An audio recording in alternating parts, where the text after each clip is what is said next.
we have onboarded a confidential reporting hotline for receiving reports from the public.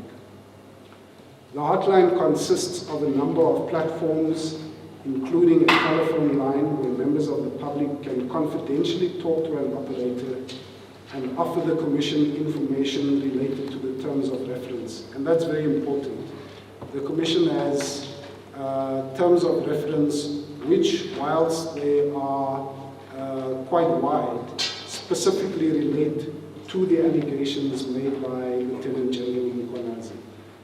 So the hotline's contact details are Madlanga Commission at behonest.co.za. I'll repeat that.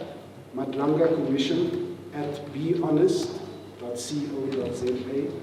And the hotline's contact number is 0800 111 369.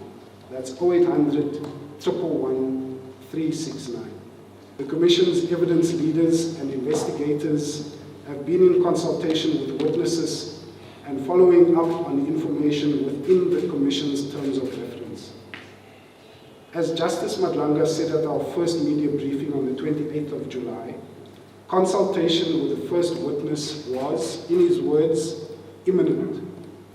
We can now confirm that the consultation to which the chairperson of the Commission, Justice Madlanga, referred was with Lieutenant General Mkhwanazi, whom the Commission intends to call as its first witness.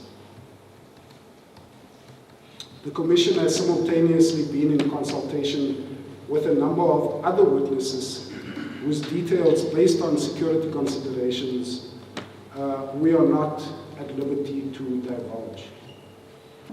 The Commission is still in consultation with Lieutenant General Mkhwanazi. It has reserved him and plans to continue those consultations throughout this week, as well as the early part of next week, ahead of the first public hearing to be held next Wednesday, the 17th of September 2025.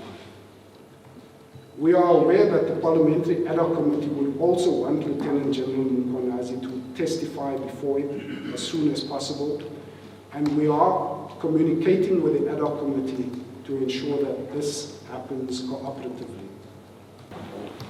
To the comprehensive response about the question on witness protection, Jeremy has just covered a critical element, which is an element of witness protection. That when we deem the witness's testimony to be of such a private and confidential nature, affecting state security and other implications, for example, affecting other witnesses, then that will be held in camera, and he's covered it quite adequately. So important to flag that that's one means of witness protection. The other means of witness protection that was mentioned earlier on today was the announcement of an anonymous and a confidential hotline reporting facility. So if a reporter or witness wishes to raise matters with the Commission, they can do so anonymously or confidentially. And you will appreciate then that if it's anonymous and confidential, that in its inherent nature, it will protect the witness. The next level of protection of the witness, is very important to note, is the physical protection of the witness should they appear before the Commission. And we have adequate security at the premises to protect those witnesses.